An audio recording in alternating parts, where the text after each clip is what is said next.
Hello दोस्तों, कैसे हो आप सब। आशा करते हैं कि आप सब मस्त होंगे और स्वस्थ होंगे और आप सबकी पढ़ाई बहुत अच्छी चल रही होगी। अभी हम कक्षा 10 हिंदी परंपरा का मूल्यांकन पाठ 7 का वेरी वेरी इंपॉर्टेंट क्वेश्चन देखेंगे, जो कि बिहार बोर्ड में बार बार पूछा जाता है। तो दोस्तों चलते हैं प्रथम प्रश्न पर। परंपरा का मूल्यांकन किन की रचना है? ऑप्शन है डॉक्टर रामविलास शर्मा की, ऑप्शन बी रामधारी सिंह दिनकर की, ऑप्शन सी अशोक वाजपेयी की और ऑप्शन डी यतेंद्र मिश्र की। तो एक का राइट आंसर होगा ऑप्शन ए रामविलास शर्मा की। प्रश्न संख्या 2, प्रगतिशील आलोचना का विकास होता है। ऑप्शन ए धर्म के ज्ञान से, ऑप्शन बी साहित्य की परंपरा के ज्ञान से, ऑप्शन बी सी कला के ज्ञान से और ऑप्शन डी इतिहास के ज्ञान से। तो दो का राइट आंसर होगा ऑप्शन बी साहित्य के परंपरा के ज्ञान से। प्रश्न संख्या 3, परंपरा का मूल्यांकन पाठ के रचनाकार है। Option A Yatindra Mishra, option B Rabindranath Tagore, option C Ramvilas Sharma और ऑप्शन डी गुणाकर मूल्य। तो 3 का राइट आंसर होगा ऑप्शन सी रामविलास शर्मा। प्रश्न संख्या 4, तार अस्पत में कितने कवियों की कविताएं संग्रहित है? Option A 4, option B 5, option C 6, option D 7। तो 4 का राइट आंसर होगा ऑप्शन डी 7। प्रश्न संख्या 5, रामविलास शर्मा का जन्म कब हुआ था? ऑप्शन ए 10 अक्टूबर 1912 में, ऑप्शन बी 20 सितंबर 1913 में, ऑप्शन सी 25 नवंबर 1914 को और ऑप्शन डी 10 अक्टूबर 1911 को। तो 5 का राइट आंसर होगा ऑप्शन ए 10 अक्टूबर 1912 को। प्रश्न संख्या 6, साहित्य की परंपरा का पूर्ण ज्ञान किस व्यवस्था में संभव है? ऑप्शन ए पूंजीवादी व्यवस्था में, ऑप्शन बी जातिवादी व्यवस्था में, ऑप्शन सी समाजवादी व्यवस्था में और ऑप्शन डी भौतिकवादी व्यवस्था में। तो 6 का राइट आंसर होगा ऑप्शन सी समाजवादी व्यवस्था में।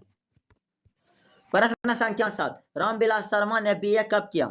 ऑप्शन ए 1932 ईस्वी में, ऑप्शन बी 1934 ईस्वी में, ऑप्शन सी 1933 ईस्वी में और ऑप्शन डी 1931 ईस्वी में। तो 7 का राइट आंसर होगा ऑप्शन ए 1932 ईस्वी में।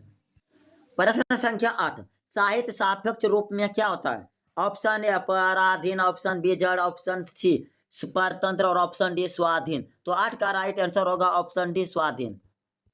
प्रश्न संख्या 9, बायरन किस भाषा के कवि है? Option A Hindi, option B Sanskrit, option C Angrezi और ऑप्शन डी फ्रेंच। तो 9 का राइट आंसर होगा ऑप्शन सी अंग्रेजी भाषा का।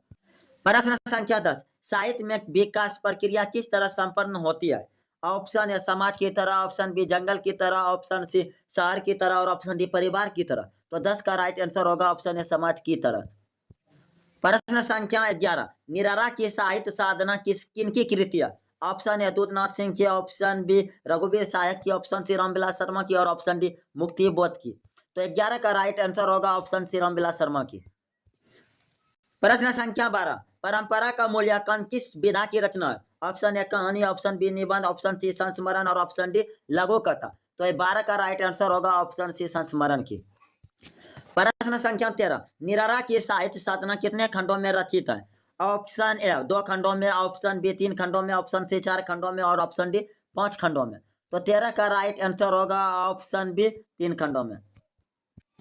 प्रश्न संख्या 14, रामविलास शर्मा की संस्थान के निर्देशक बने? ऑप्शन ए के M Hindi Sansthan, option B J M Hindi Sansthan, option सी हिंदी साहित्य अकादमी और ऑप्शन डी राष्ट्रभाषा परिषद। तो 14 का राइट आंसर होगा ऑप्शन ए के एम हिंदी संस्थान।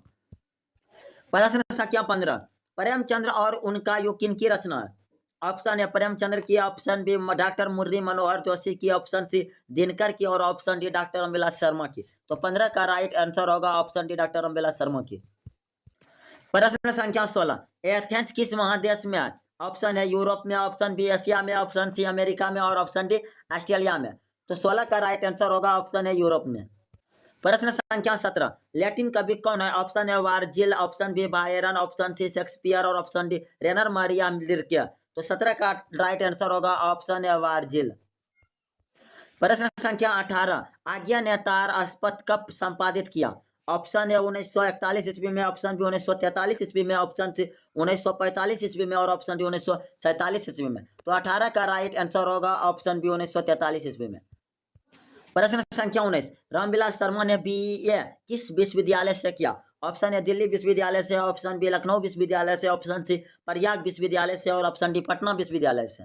तो 19 का राइट आंसर होगा ऑप्शन बी लखनऊ विश्वविद्यालय से। प्रश्न संख्या 20, रामविलास शर्मा ने लखनऊ विश्वविद्यालय के किस विभाग में अध्यापन कार्य किया था? ऑप्शन ए संस्कृत में, ऑप्शन बी हिंदी में, ऑप्शन सी इतिहास में और ऑप्शन डी अंग्रेजी में। तो 20 का राइट आंसर होगा ऑप्शन डी अंग्रेजी में। प्रश्न संख्या 21, निराला की साहित्य साधना के रचनाकार? Option A Ramdhari Singh Dinkar, option B Shivpujan Sahayak, option सी अशोक वाजपेयी और ऑप्शन डी रामविलास शर्मा।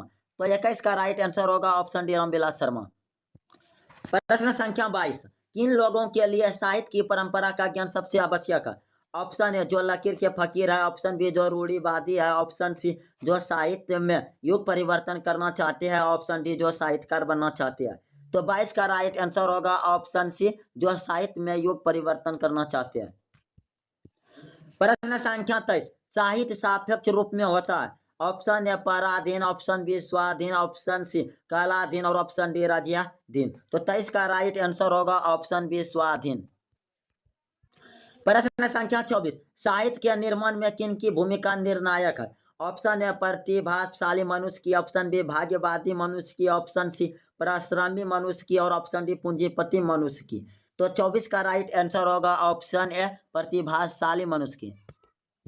प्रश्न संख्या 25, अविच्छिन्न का शाब्दिक अर्थ है। ऑप्शन ए खंडित, ऑप्शन बी अटूट, ऑप्शन सी प्रवाहित और ऑप्शन डी ठहराव। तो 25 का राइट आंसर होगा ऑप्शन बी अटूट। प्रश्न संख्या 26, कौन सा ऐसा गुलाम देश था जिनकी सभ्यता ने सारे यूरोप को प्रभावित किया? Option A Bharat, option B America, option C दक्षिण अफ्रीका और ऑप्शन डी एथेंस। तो 26 का राइट आंसर होगा ऑप्शन डी एथेंस। प्रश्न संख्या 27, आदिम का अर्थ है। ऑप्शन ए आदमी, ऑप्शन बी अति प्राचीन, ऑप्शन सी अर्वाचीन और ऑप्शन डी वन मनुष्य। तो 27 का राइट आंसर होगा ऑप्शन बी अति प्राचीन। प्रश्न संख्या 28, किस वर्ष की क्रांति के बाद रूसी और गैर रूसी जातियों के आपसी में बहुत बड़ा परिवर्तन हुआ? ऑप्शन ए 1915 की क्रांति, ऑप्शन बी 1916 की क्रांति, ऑप्शन सी 1917 की क्रांति और ऑप्शन डी 1918 की क्रांति। तो 28 का राइट आंसर होगा ऑप्शन सी 1917 की क्रांति। प्रश्न संख्या 29, सभ्यता का हर स्तर क्या नहीं होता? ऑप्शन ए धर्म युद्ध, ऑप्शन बी कर्म युद्ध, ऑप्शन सी वर्ग युद्ध और ऑप्शन डी द्वंद्व युद्ध। तो 29 का राइट आंसर होगा ऑप्शन सी वर्ग युद्ध। प्रश्न संख्या 30, शर्मा जी जे पुरस्कार की राशि किसे दान स्वरूप दे दिया? ऑप्शन ए गरीब को, ऑप्शन बी बेरोजगारों को, ऑप्शन सी भारत सरकार को और ऑप्शन डी राज्य सरकार को। तो 30 का राइट आंसर होगा ऑप्शन सी भारत सरकार को। अगर वीडियो अच्छा लगा होगा तो लाइक, चैनल सब्सक्राइब और शेयर जरूर करें ताकि एक दूसरे की मदद हो सके। थैंक यू, धन्यवाद, जय हिंद, जय भारत।